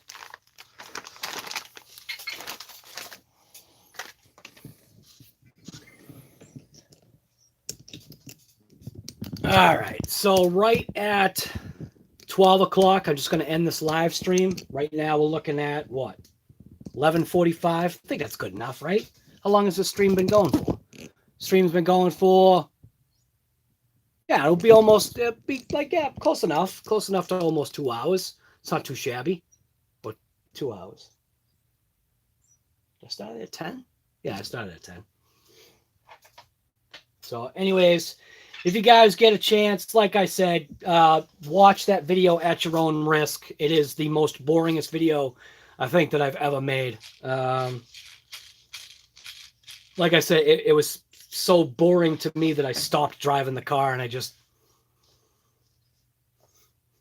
didn't bring the right, I didn't bring an adapter for the EPX because the intent was to run the EPX. But then before I went, took a ride to where I had to go, I had started to, I assembled a whole wheel in that morning and realized that this actually, hopefully this is going to work. It feels like it's holding on. I'm pulling at that seam and it's not coming out. So it does seem like it's going to be a usable setup. Again, I've never gone this route before.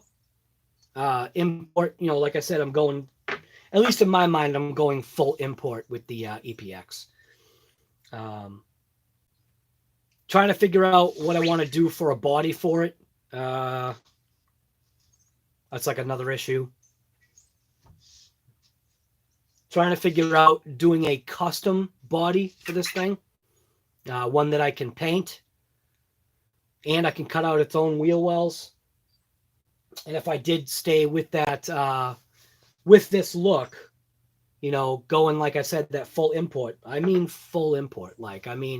Just visual what I've seen for imports. We're not talking like the, 20-foot exhaust pipes that I've seen some of those cars have. Not like that. Just maybe I guess what they call is a classy look for import. I think what they consider it. I don't know. I'm more, like I said, muscle car and truck. So classic, antique, kind of like stuff like that. So this is going to be a new experience trying to recreate an import look that I have no knowledge other than just visual. So, and I think that this thing can definitely do it. I think this EPX can definitely pull it off. Just for what I've seen, it can definitely go full import. So let's be friends. Oh my God, you're killing me, guy. Let's be friends. What's the other one? The other one's like, love it. And it's like, love what? You didn't even watch the damn video. All you are is like what you guys say, it's a bot. So it's fake. Hate that stuff. You guys see that on my channel, please, by all means, report it. Hate that. So annoying. Just hate these fake accounts. I just don't get it. How does YouTube let that stuff go? All right, so YouTube will catch comments in the live stream, right? And they'll even block me or they'll do copyright and all this other stuff. But they can't see that they've got YouTube channels out there with zero content on them that have 1 million subscribers. What is that? I just don't get it. I don't get what that is. Hey, Creeper. What's going on? Got the little copper bulbs? Is he attached? The little attachable bulbs? Hey, Colby's. There you go, boy. There's Sam. Sam and the little copper bulbs. Colby's. What you doing? What you doing, little Colby's? All right, so what are we looking at? What are we looking at for time here? Flip this thing around. Get that out of there. Go to that. Looking at getting close. Another 10 minutes. Nah, Earl shows up just as I'm ending the live stream. Typical. I guess Earl's got to get some sleep at some point. Eric Vale, you know we are all going to comment now. Like I said, be easy. Go easy on me. I know, I'm already pre-warning you. It's a complete waste of time. Complete, utter waste of your 10 minutes. It's 10 minutes and maybe it's 10 and a half minutes long or something like that. 10 minutes and like 30 seconds. I can't even remember. But I tried to make it watchable. It was more pushing like editing, I guess. Trying to make it, because like I already said, man, I got so bored driving that thing that I just stopped. I was just like, yeah, this is uneventful. Kind of like when I was driving the other thing there. That car was I driving the other day, the Sport, the MT Sport. So, but we're getting that thing squared away. I like that truck. I know it's broken and I know it's got issues, but something about that truck. It's the shortened wheelbase, and for the fact that it drives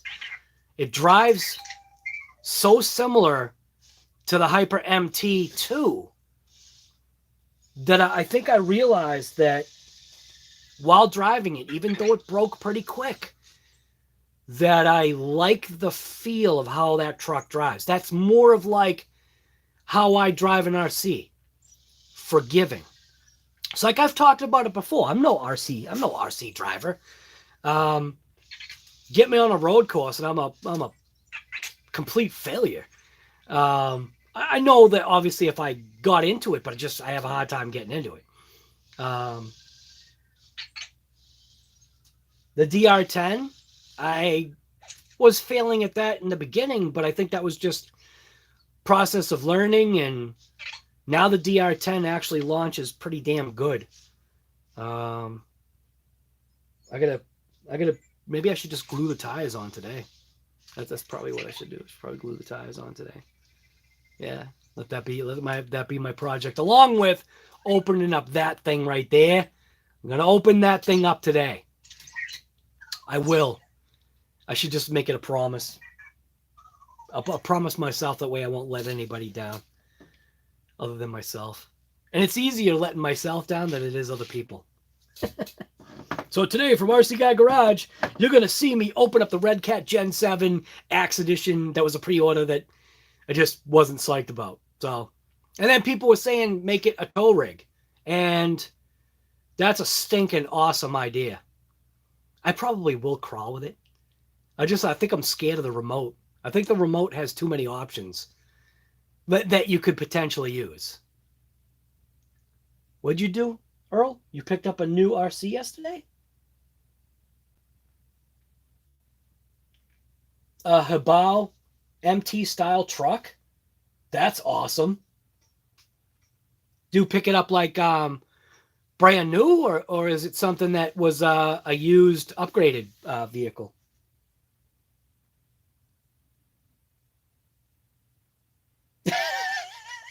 What the hell kind of life am I living? I don't know, man. It's because it's a crawler. I don't know. I'm afraid of the remote.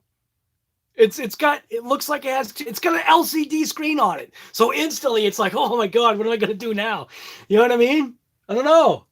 It's kind of like the DX. What is that radio I have? The DX6? It's a DX6, right? I don't even know what the Fly Sky radio is, or whatever that radio is that I have. Spectrum radio. DX6, I think it is. I was afraid of that radio because I had a damn LCD screens. LCD stuff and me just don't. I mean, this one was easy.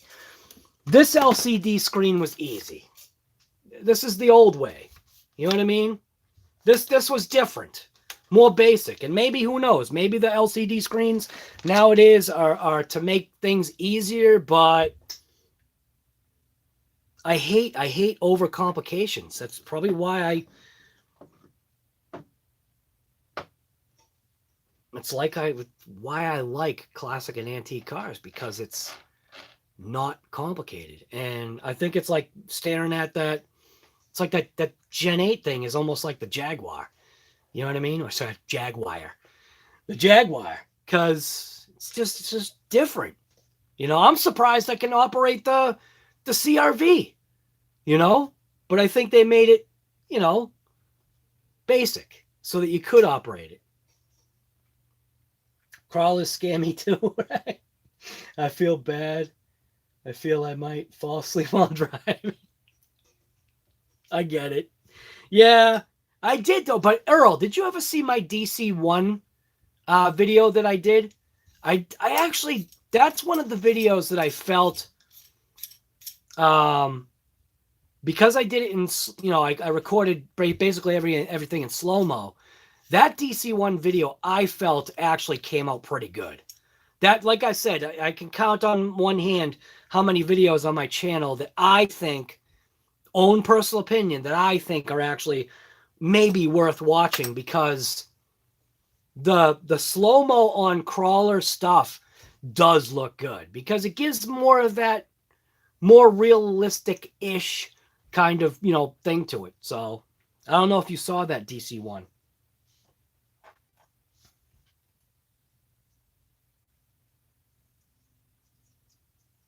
Smokies, you love your Gen 8? Yeah.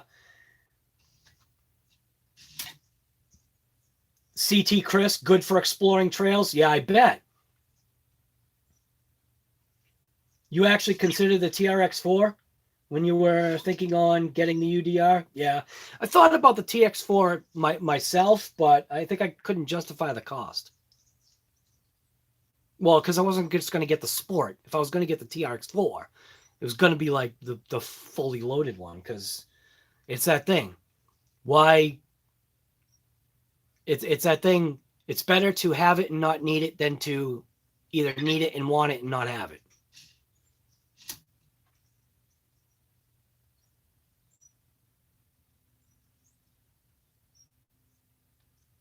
Yes, the videos you've seen to do bad too. Huh? Earl, are you having a stroke? I think Earl just had a stroke with that text message right there. Whatever that was. Earl, you okay? Do we have to call 911 or something, guy? Are you having a stroke?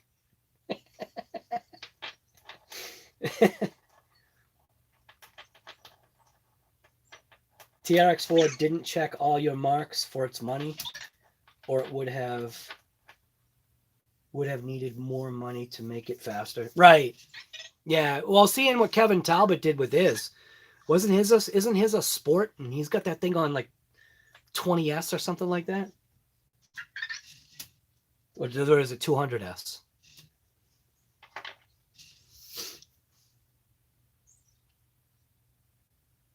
Two Senderos. Yeah. I've got a Gen 7. I got a Gen 7 that I modded, which I'm happy with. For what it is, I'm happy with it. It's a modded Gen 7. It's even, it's hack modded too. So it's got actual parts that I put into it.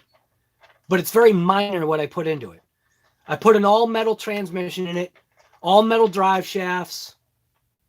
I adjusted the links per how I guess liked how it crawled. Stock shocks. I lead lined wrapped my rims, so I broke down the wheels and I cut strips of lead to fit exactly in between the wheel, and because it's a bead lock, it was easy. And then I wrapped the actual inside of the rim, and then I drilled through the lead so that it would still vent. That actually worked really well because it was cheap. I already had the roll of lead. It's for when you do windows and doors, you lay a lead liner down in the bottom. And I just cut strips of lead and it worked perfect. It weighted the tires, wheels, whatever. Really nice. I liked that. I 3D printed, yeah, see, it's right here. I 3D printed the thing for it. So I 3D printed the chassis mount servo thing for it. Even that blue piece of garbage right there, that blue thing right there, that's a spacer that is like, I can't remember what the heck it was made out of, but I actually do enjoy, ripping that thing. It's basically stock except for the metal transmission that's right there, which has a slipper, and the metal drive shafts. You see the metal drive shafts right there. Oh, and the skid plate. The skid plate is a hot racing. Everything else on it, though, is stock. Oh, yeah, that's right. I changed the front springs, too. I actually changed the front springs to a lighter spring so that it would flex more.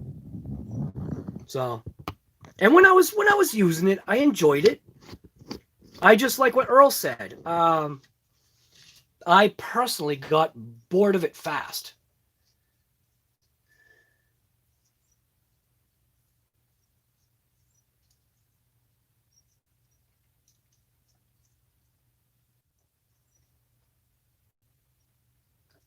All right, so I think we are hitting that 12 o'clock time. So I am going to end the live stream. Donators to the channel today. Thank you so much to Mitchell's RC, Jack Brazier Jr., Jack Jr. Brazier, and then Mitchell's RC again. We got a couple of soldering stations that I want to check out. A couple links were put on by Rift to the RAF, and who did the other one? Was it Justin O'Neill? I think Justin O'Neill said Hacko. Rift to the RAF, I think, said Xtronic, and then somebody said Maxwell. Who said the Maxwell SIT05? So those are a couple of, soldering stations that are on the channel right now, except for the Maxwell. I might have to put that link on there. But what I like is being able to have, obviously this channel here, which is awesome, because then we get into that dialogue or we get into that talking about stuff. And then what's great about the link on the Facebook, it being kind of like the same thing, is that people can put the links to like the stuff on there, which is awesome, because obviously you can no longer put the stuff in here. So RC Odyssey, what's going on, guy? Bandit, you have a nice day yourself. So if you're not part of that Facebook group, go check it out. There are rules. It basically, the rules are just there in place to just keep the site just nice. You know what I mean? For everybody. So in the chat, we've got Eric Vale, we got Bandit Darnville, RC Odyssey, CT Chris, Justin O'Neill, Smokey's RC, I said Justin O'Neill again, Mitchell's RC, RC Rorschach. We got Earl Moorhead. And it looks like that is about it. Eric Vale, I think I said Eric Vale, right? Darren Morris. I think Darren Morris was the one that said the Maxwell SIT05, I think. Got nothing but time, guy. Flying Fortress. What's going on, guy? I didn't even notice you were here, man. Sorry about that. But you're probably gone anyway. Golden Goose Gaming was here. Not sure if he's still here. And Big Papa Paul. All right, that looks like that was about it. Do a live tonight. Oh, Larry, do a live tonight?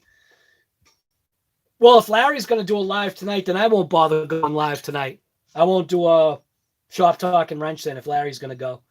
Because I don't like doing that. If somebody else is going to be live, it's kind of like a couple of times I went to go live, but then I realized like True Boys was on or CCXRC was live or something like that. And I'm just like, nah, I'm not going to go live because, number one, not that I would be stealing anybody because it's all your decision to do whatever you want, but I don't like feeling that way. You know what I mean? I don't like feeling like somebody would think that I went live because somebody else was live and I'm trying to like take their people, because that's not how I do things. I've never done things. Well, Actually, I can't say that. When I was a punk kid starting my first business when I was a punk, man, I don't know how I didn't get killed. But I would literally walk on the job site, pull my truck up to the front, all lettered up, walk on the job site, knowing that the people that were there were doing the job that I was going to go walk over to the builder and say, hey, here's my card. And wow, what a piece of crap. When I think about it now, you definitely did dumb things. Kind of like, you know, there was a burnout that I did at an intersection. It was a 4-way intersection, and it was my 79 TA. I think I was like 19, 20, somewhere around there. Somewhere around that age. And I had a stoplight, and, you know, my Trans Am had a shift kit, so dumped it into first. You could only manually shift it. Dumped it into first. I had a nice little line lock, and I just melted the rear tires, waiting for the light to change. And when the light, there was so much damn smoke that because of the way the wind was blowing, and I actually didn't expect the wind to, I guess I wasn't even thinking. The smoke enveloped the car so much, it was flowing through the intersection, that once the light turned green, it was actually hard for me to see the light. And it was like, when I think about stuff like that now, you wish you like, I don't know, it was fun, but you kind of wish you could take things back, because I'm sure somebody out there was thinking, look at this idiot. What a jerk. You know what I mean? And the way I feel now,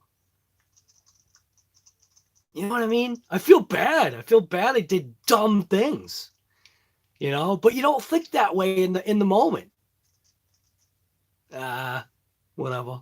So anyways, thank you for watching this episode of COVID and Coffee with me, RC Guy Garage. And basically, I just showed you a preview of what I'm potentially going to do with the HoBao EPX. I've got this pretty cool set of crawler wheels, or rims, crawler rims, that I put just a cheap, inexpensive tire wheel foam setup. This was like, I think $8, could have been $6. I don't even remember. I just know that initially the whole point of buying this set of wheels was just to burn them up, use them, you know, to kill. But then when I stuck it on there for the first time ever, it stretched out. It actually looks mint. It definitely gave it a lower profile. So that's pretty much even on the bottom. It flattened it out, gave it a nice wider profile. And this is going to be on the EPX, because the EPX is going to be going full import, in my mind. Whatever full import means, that's what my car, for me, whatever full import means for me, that's what the EPX is going. And I think it's going to be my first vehicle that I put an effort into making it look good, I think. Because everything I own is crap. Well, I mean, not, you know what I mean by crap. I beat on it. So this one will be different. So anyways, like I said, I always say just get out there and rip it, because it's what you should do. If it's raining out, who cares? Most of these vehicles nowadays are water, don't think waterproof, water resistant. It may say waterproof on it, but even like when you saw Earl's video, if you've seen Earl's video, he talked about cleaning his RC. That the only reason why he uses water on an ESC, which I'm the exact opposite. I literally just flush everything. I flush everything down when it's stinking on. But, you know, he takes out his ESCs. He really goes nuts cleaning it, because his theory is a clean RC is a happy RC, and his theory is probably 90% correct. I'm that 10%. Dirty RC is the way I like it. That's the way it needs to be. I do clean it, just I don't go nuts. I probably should. It does definitely help things keeping it clean. But I can't. I feel like I can't waste the time. I'd rather do something else. But he's doing it the right way. So if you want to see how to clean RC, don't watch me. Go watch Earl Moorhead. He uses good products on his stuff. And yeah, just get out there and rip it. Thank you, everybody, for coming to this live stream, COVID and Coffee. I probably won't do live tonight because if Larry Mitchell's going to go live, there's not going to be any compete thing because people, you know what I mean? It's just, I'll go on his live and I'll watch his live. All right, guys. I'll see you later. I don't know. We'll see. Tonight, tomorrow. Tomorrow will be a COVID and Coffee. So, all right. Get out there and rip it. Thank you guys for coming to the live stream. And I'm out. You guys should too. Just get out there. Doesn't matter if it's raining. Doesn't matter if it's snowing. Doesn't matter if it's 120 degrees. Just get out there and rip it. Because that is point blank what you should do.